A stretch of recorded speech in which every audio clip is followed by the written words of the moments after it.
When people talk about ritual sacrifices in Hollywood or the music industry, it usually isn't meant literally through conspiracy theories. Well, conspiracy theories say otherwise. But instead, it's often about coded symbolism and power dynamics and control. Because sacrifice as control and ownership, let me explain this to you. In occult or esoteric language, sacrifice means giving something up to gain something else. In Hollywood and the music industry, this can symbolize how an artist must sacrifice their personal freedom, their privacy, their morals, or even relationships in order to ascend to stardom. The industry demands alliance, and that's why sacrifices are often said to be proof of loyalty. Now, many rituals historically involve sacrifice to mark transitions. In entertainment, stage deaths such as career breakdowns, public humiliation, scandals, or even sudden celebrity deaths can function as symbolic deaths or symbolic researches from death to rebirth. Because in order to reach the next level, the old self must die. So think of artists who radically change their persona after a tragedy or major controversy, often interpreted as a ritual cleansing. What about the symbolism of blood and energy? Now, blood is life force, is nearly every spiritual tradition. Symbolic blood sacrifices in media are often linked to the idea that pain, suffering, or loss fuels the system. The sacrifice is that it fuels the system, right? So you hear of a sacrifice, know that that means what just occurred or what's being discussed is fueling the system. So some say that the industry thrives off of energy, off of fans grieving, emotional reactions, and obsession. But public tragedies become massive attention cycles, and that feeds the machine as well. A sacrifice can represent that not everyone makes it, but the one who does is chosen by the system. To hear of anyone being told that they're chosen and they publicly name them as chosen, that means they were chosen by the system. It is designed for them to be wealthy and to do well because they're going to require of them to be loyal to the system, right? The system is going to make money off of them, and they will use them and drain them dry. And when they can no longer drain them in life, they often drain them in death. It's almost like they have to work to the end in order to have a natural experience, a natural death, right, of aging. In Hollywood stories, you notice constant themes of messianic figures, martyrs, or people who must pay a heavy price for greatness. It mirrors the belief that success isn't just earned, it's sanctioned by hidden gatekeepers. And I've already did a video on gatekeeping. Now, when a major celebrity dies tragically, the whole world participates in mourning, like a mass ritual. This isn't only about the individual that has passed, but about shaping collective energy, focus, and belief. So in that sense, ritual sacrifices in the industry say that power comes from directing the emotions of millions at one time. It feeds the system. It gives it the energy that it needs, especially when you take out someone who is beloved. Ritual sacrifices in Hollywood and in music are less about literal offerings and more about coded displays of power and allegiance and transformation and control. They signal that success in these systems demand the surrender of something sacred, whether that's integrity, privacy, loved ones, or even one's old self, such as cloning.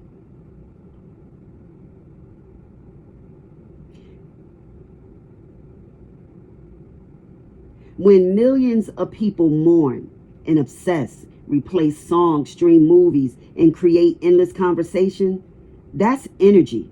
That grief, the shock, the obsession is harvested in several ways. Energy is money. So after a tragedy, album sales spike, money. Streams skyrocket, money. Documentaries are released, money. And merchandise becomes more valuable, money.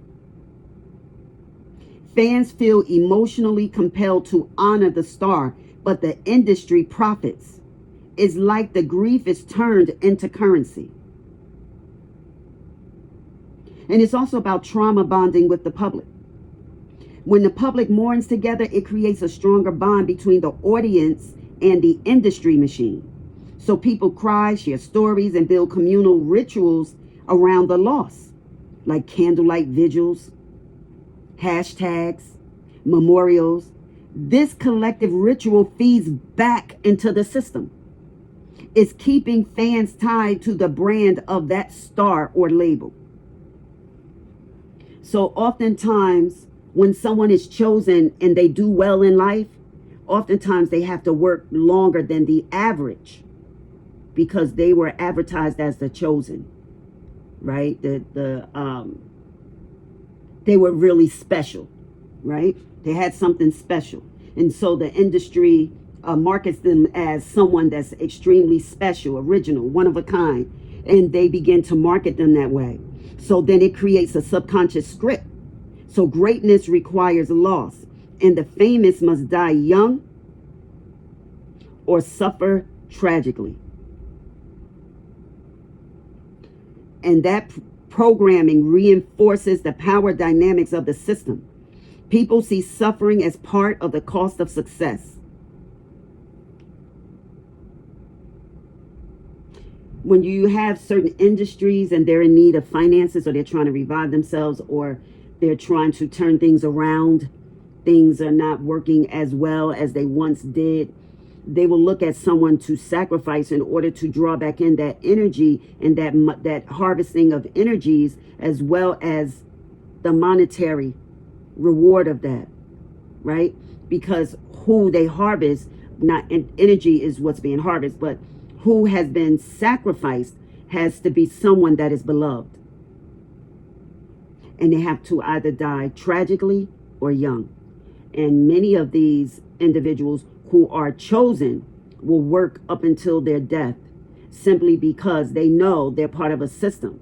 And if they don't keep producing well, then they will because they were once loved or they were on top, then their life after it ends is they're more valuable in death than they are in life to many different people. And we're not speaking just family. But death cements a celebrity's myth. And then the industry thrives on immortal icons like Marilyn Monroe, Michael Jackson, Tupac, Whitney Houston. The tragedy freezes them in time, creating an eternal brand that can be monetized indefinitely. When they are no longer providing to the system, giving to the system, and the system feel as though that they've made them, they weren't made on their own, then a dead star is more profitable than a living one. Because feeding the machine requires attention. So attention is energy. Every news cycle, tweet, tear shed, or debate funnels collective focus into the industry's ecosystem. The shockwaves from one tragedy can dominate global consciousness for weeks. That raw energy that gets redirected towards music sales, streaming platforms, and media conglomerates. Public tragedies aren't just random events. They function like ritual energy harvests. The system gains power by directing mass grief, obsession, and emotional energy into profit and cultural influence.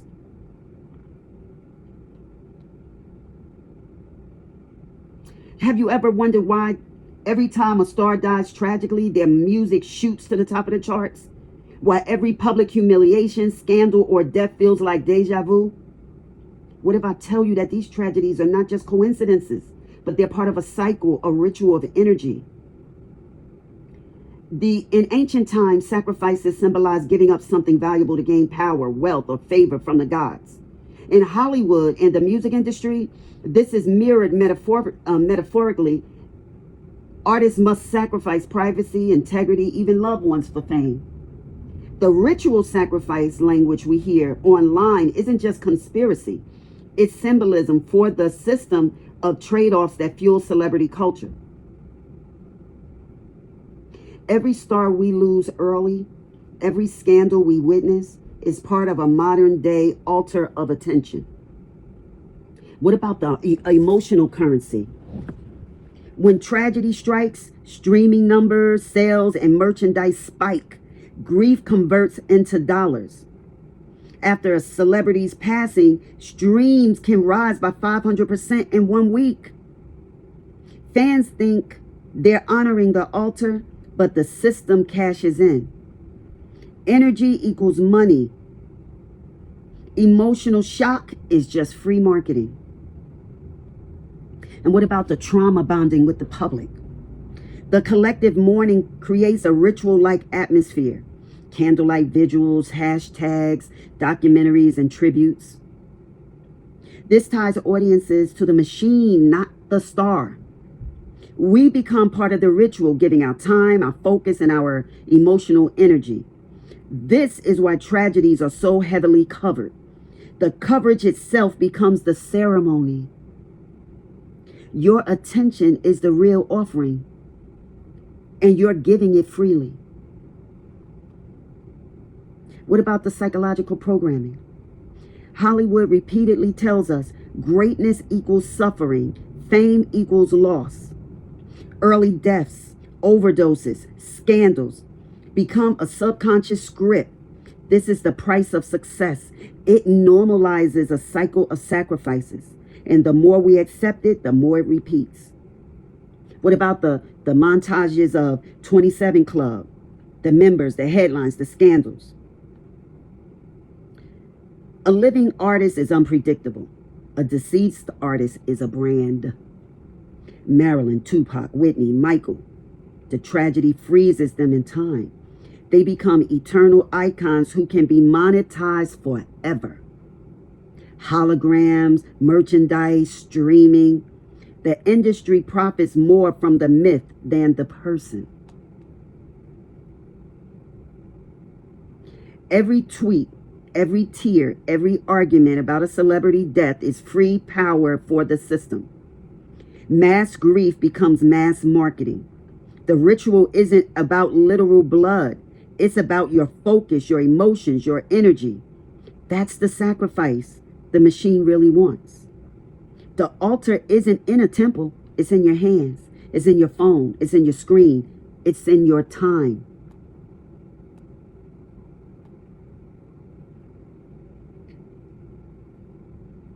In most spiritual traditions, witchcraft isn't just cauldrons and spells. It's the manipulation of energy, intention, and focus to influence outcomes. When we frame it that way, you can see why some people describe what happens around celebrity tragedies as mass rituals. Let's break this down. So you can understand. Okay, I'll number it. Number one, exchange is real, right? You need to understand that energy exchange is real in all traditions. Whether it's prayer, meditation, or ritual, directed energy and attention are universally seen as powerful. I've done a few prayers, said a few prayers on this channel as well. Prayers are powerful. If millions of people focus on the same image or person or event at once, all at one time, that's a huge energetic field. In esoteric language, that's magic. The willful direction of energy. What about number two, unconscious participation? Most people don't realize their grief, their clicks, or reposts are energy offerings. In spiritual or occult terms, that's unconscious ritual participation. You're not casting spells, but your focus and emotion are being used like fuel by those who who know how to direct it. Number three, in witchcraft versus manipulation, actual witchcraft in a spiritual sense involves intentional use of symbols, tools, and energy. What happens in the entertainment industry is more like mass psychological manipulation using ritual symbolism. You're not practicing witchcraft simply by watching or grieving, but your energy is being harvested in a way similar to ritual. And four, why does it feel like witchcraft? Because the repetition of symbols, such as the checkerboard floors, the horns, the flames, the triangles, the veils, in music videos and shows isn't random, it's ritual language. So these symbols are designed to evoke subconscious responses, just like spells evoke certain forces in occult traditions. So the directors or handlers may be practicing something ritualistic while the audience is unknowingly participating. 5, how to protect your energy. Awareness is the first step. Once you know your focus and emotions are powerful, you can choose where to send them. Instead of feeding into fear, obsession, or grief spirals, direct your energy intentionally. Go into prayer, meditate, do some positive creation or community healing. So when things happen publicly where there's mass energy directed toward it, how do you protect your energy? You may go into prayer for that individual and for yourself. Be careful of what you click on and what you listen to.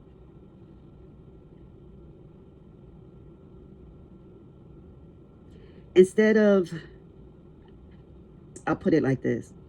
In regards to how to protect your energy, we into number 5. I think this will be it. I don't have any more that I'm thinking of. But doing those things will transform your passive participant from being a passive participant into an active creator, because you're not participating in it in the way in which would benefit the system, right? You go into reading your Bible or your Quran or whatever it is that you have, right? And you meditate on that individual, but you're doing it in a way where you feel as though you're giving honor, but you're protecting your energy, and you are not being part of the collective mourning. You are protecting your energy from that. And understand, when there's symbols and videos, click off, because it's a subconscious thing. And that's why when you hear about individuals or their shows and their spells cast on the individuals that are there, the individuals that are there have no knowledge. They don't know it often. If they're not connected and grounded, they don't feel it. They don't pay attention to their lives afterwards. Okay, so you have to protect your energy. But again, you're not doing witchcraft just by watching or reacting, but you are in a kind of ritualized energy exchange. And the ones that's orchestrating it are using your focus as fuel.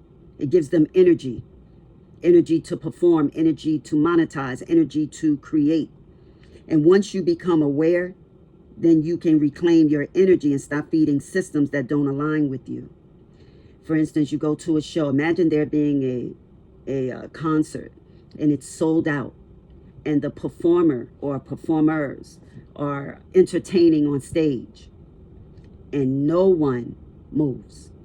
There's no shouting, there's no yelling, there's no crying, there's no singing along.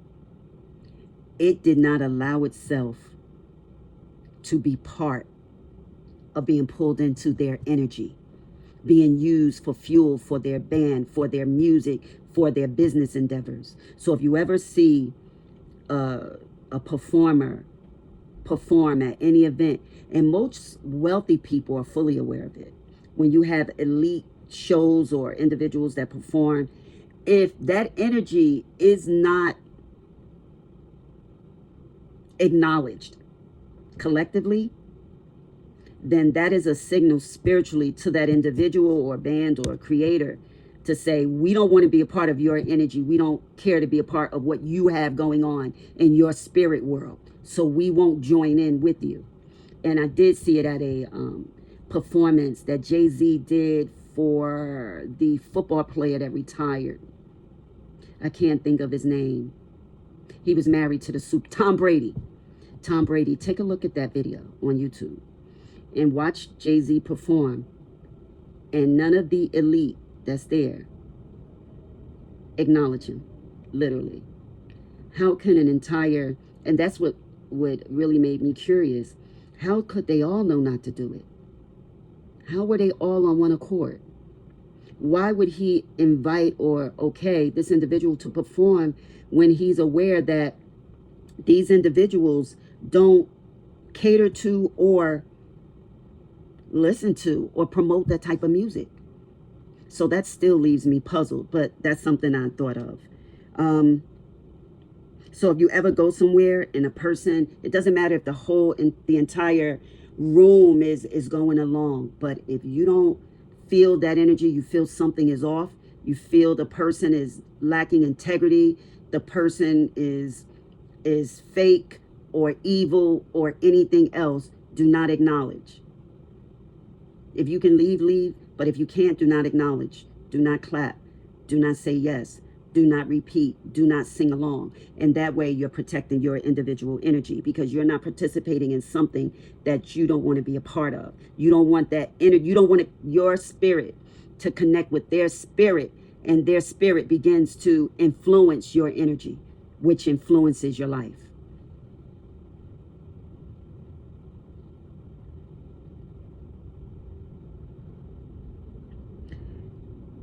As I said, the first step is awareness. The moment you realize your focus and emotions are powerful, as you are now, you're becoming aware, that spell starts to break. So ask yourself before clicking, sharing, or mourning, does this align with my values? Am I feeding something I don't want to grow? Again, awareness is your first shield. And what about if you feel drained after consuming certain content? You need to imagine a cord connecting you to it, and then visualize cutting the cord with light or with scissors in your mind. This simple act is going to sever that energetic link, right? And you are releasing any energy that you have given to that individual. And it blocks their energy from also remaining connected to you, influencing your life. It's like you have a friend or a relationship and you just feel like everything you try to do, nothing works. You're drained. Your money is funny. You're more stressed out. That cord has to be cut. They're drained, and they may be doing this unaware, often unaware of how their energy is impacting someone else, right? And you have to stay grounded. You have to ground your energy. And we do that by touching the earth, putting your feet on a bare floor, or press your palms together. This helps you stay grounded. Your energy is returning back to you. Grounding pulls your energy back from anything else. Like people pray and their hands are in the prayer position. Grounding pulls the energy back.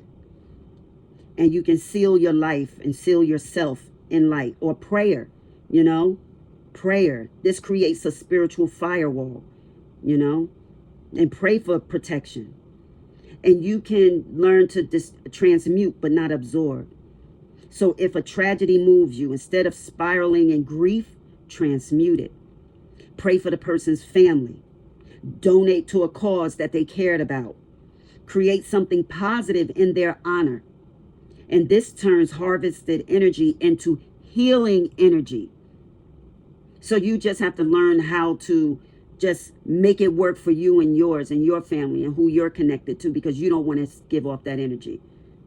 Again, prayer and putting the hands together, walking on your balcony, your porch, or grounding yourself if it's not in grass, on the ground, or walking around your house. If you have bare floors without carpet, you walk on that with your bare feet, right? And that grounds you. Sit in it.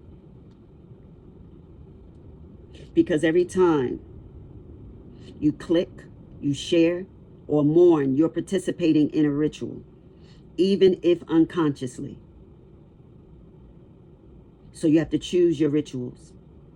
Choose joy, prayer, creativity, and acts of service over obsession, over fear or despair. You can still honor the person. You can pray. You can make something in their honor. Give it to a family. Send it to the family, or place it on display. You're not powerless. Your energy is your currency. Where you send it creates worlds. So when you reclaim it, no system, no ritual, no hidden agenda will be able to harvest you. And let me just go deeper into grounding and what grounding really means. Now, in both psychology and spirituality, Grounding is the act of bringing your attention, your body, and your energy back into the present moment. It's like unplugging from a noisy room and plugging back into yourself. When you scroll, when you watch or listen to emotionally charged content, your nervous system reacts, your heart rate spikes, your breathing changes, your mind starts racing. In spiritual language, parts of your energy scatter outward into the event you're focused on. Grounding is the process of calling all of that back.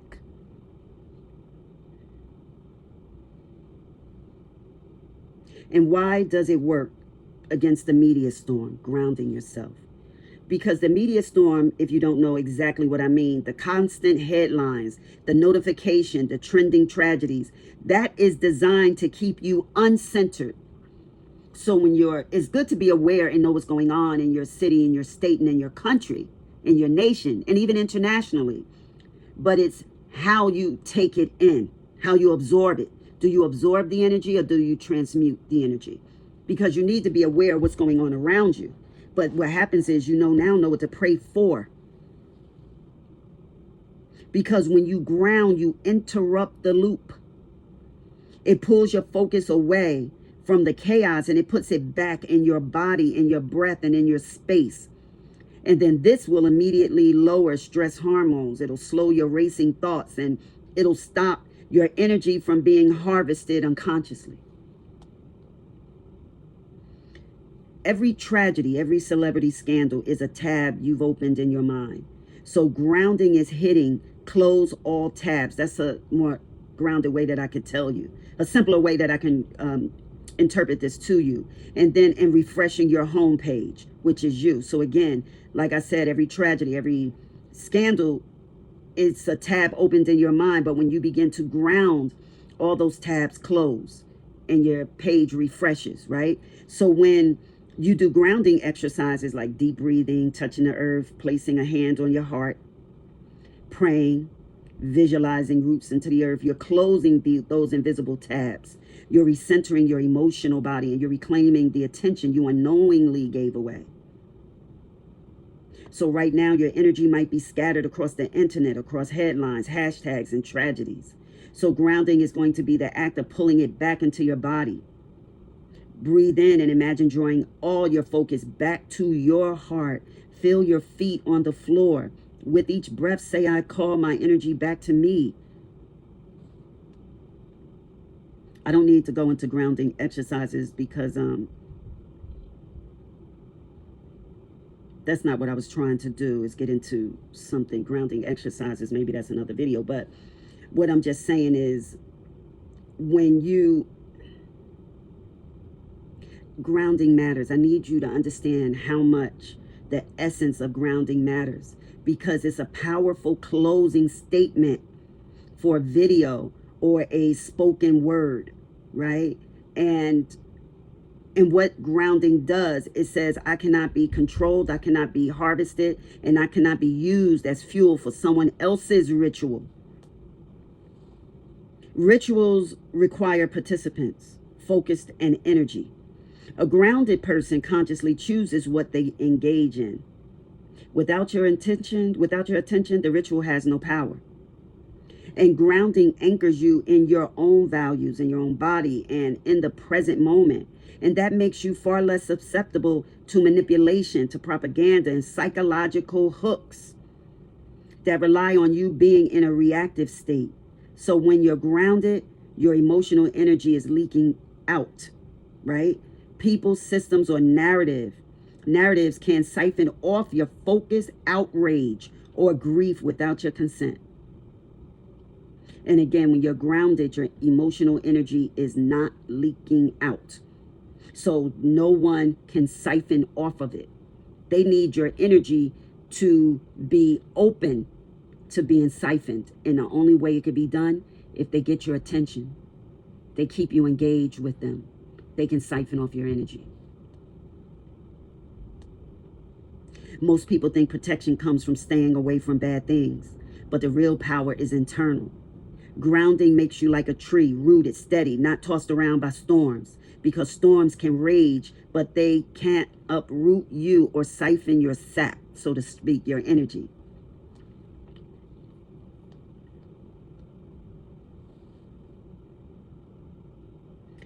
The storm will always rage, right, around us. The industry will always hunger for our grief and for our clicks and for our tears. And the media will always pull on that. Not always intentionally, because they need to report the news. They need to report it to make us aware, to let us know what's going on. And we need to be aware for our own wisdom, right? You can't walk around and not understand what is going on around you. But what you also need to do is stay in prayer, meditating, right? Because when you are grounded, you're rooted like a tree. And when you're grounded, no one can harvest you, no one can control you, and no one, no system, no ritual, no agenda can use your energy as fuel for their machine. Grounding isn't just self-care, it's sovereignty, it's freedom, and it's the first step in taking your power back. And let me just explain what is sovereignty for those that, in a more of us, in simple terms. Sovereignty means that you rule yourself. It means nobody else runs your life, your mind, or your energy but you. It's the opposite of being controlled or harvested. So again, grounding isn't just self-care, it's sovereignty.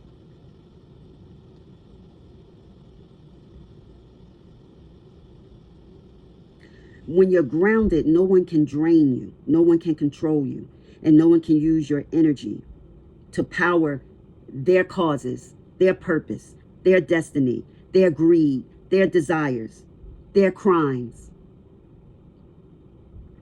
Grounding is also freedom.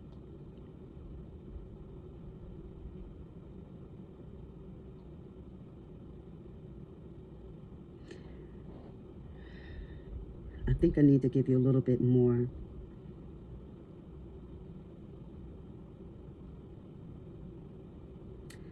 Ancient cultures, they gave offerings to gain favor from the gods. And as I said earlier, the sacrifice in Hollywood and the music industry is mean giving up your freedom and your morals. That means you'll do whatever they say, whatever is requested and needed of you to do, and you will not have a conscience about it, right? Even if it means giving up your family or even someone's life for fame, and even your own, because you don't know how it ends. And the system demands, what will you give for success? Because every public tragedy works like a ritual.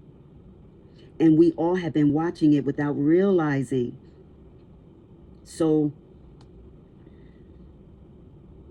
vigils and hashtags and memorial concerts, they look like community grief, but they also function as rituals of mass focus. Mass focus. The collective mourning funnels the energy back into the machine. I can't say that enough. So even when scandals break, humiliation becomes a ritual too. Because people obsess, they argue, they cry, they rage. All attention loops, stays in the loop, has to keep you in there. And so when millions grieve together, it isn't just loss, it's energy. And someone benefits. Hollywood repeats the same story. Success equals suffering, greatness, and that equals early death.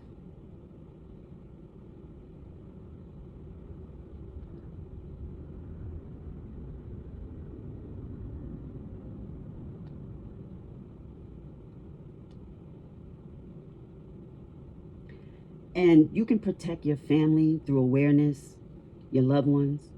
Teach awareness. The first shield is knowledge. Families should talk openly about how media works, that tragedies, scandals, and celebrity dramas are designed to pull emotional energy. And if children and young adults see the pattern early, they're less likely to fall into the cycle of obsession. If society's rituals are hashtags and vigils, families can build healthier ones. Family prayers, grounding walks, shared meals without screens, creative projects. These give loved ones a place to direct their energy so they don't unconsciously pour it into the machine.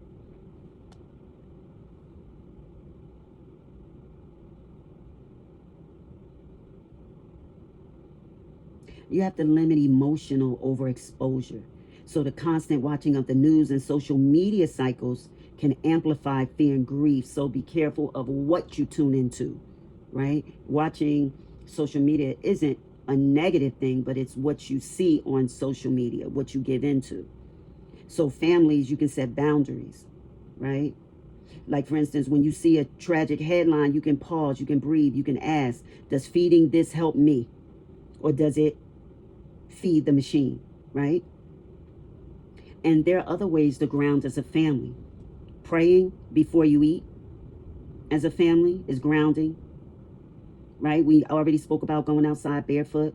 Even planting a tree or touching the earth. When grounding becomes normal, loved ones naturally protect their energy. And you have to encourage critical thinking. Ask guiding questions. What do you think this story, why do you think this story is everywhere right now? What else is going on? Who benefits from us focusing on this tragedy? How do you feel after watching that? Drained, or do you feel drained, or are you empowered? And this will build discernment. A critical thinker is hard to harvest.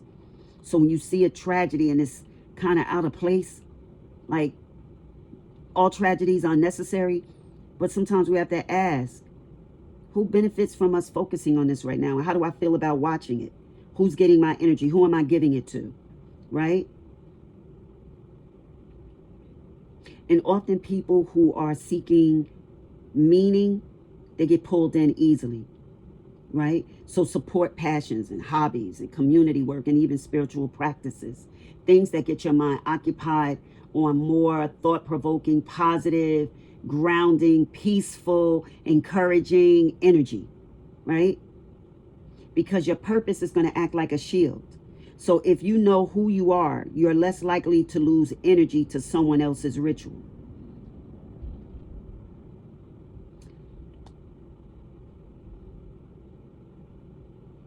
Hollywood thrives on energy, not just money, not just fame, but the energy of people watching, grieving, and obsessing. So every public tragedy becomes a ritual, and millions of people unknowingly participate. Families are the first line of defense. So if you want to protect your loved ones from being drained by these rituals, you have to start that at home. The energy pulls people in through distraction, emotion, and programming. Families create the opposite environment through awareness, grounding, and purpose. If the family doesn't teach it, the media will.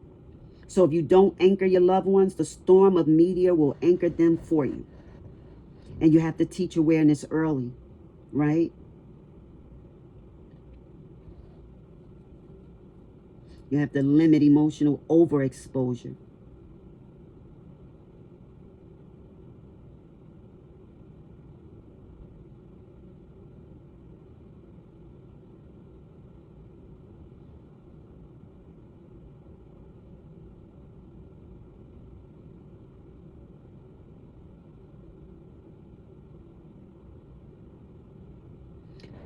So how do you know that you're being sacrificed? How would you ever know that? When people talk, when people online talk about being sacrificed in Hollywood, the music industry, or society, they're almost always talking about being used, right?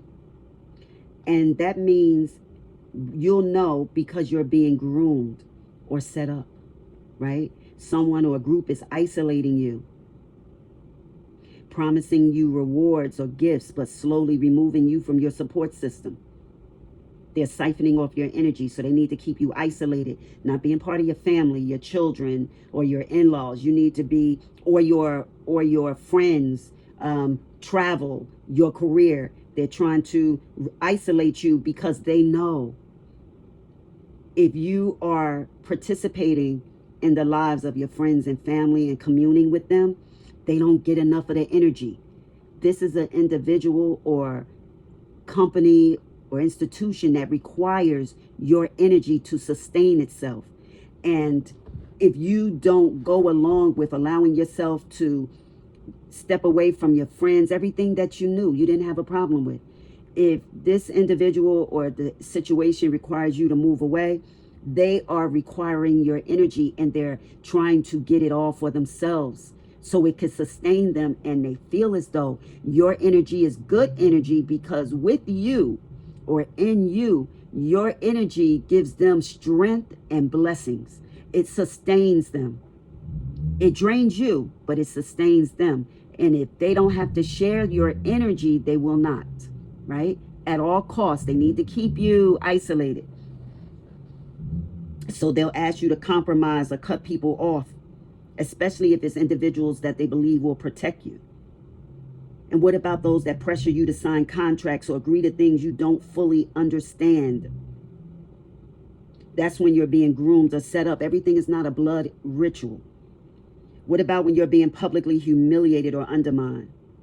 You're repeatedly put in situations that tarnish your reputation while someone else profits or gains control.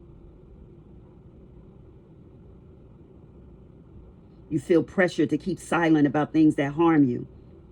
You're being told that this is the cost of success and everyone pays their dues like this. You feel trapped by obligations or contracts you didn't fully consent to. And when you hesitate, they begin to tear you down or even threaten.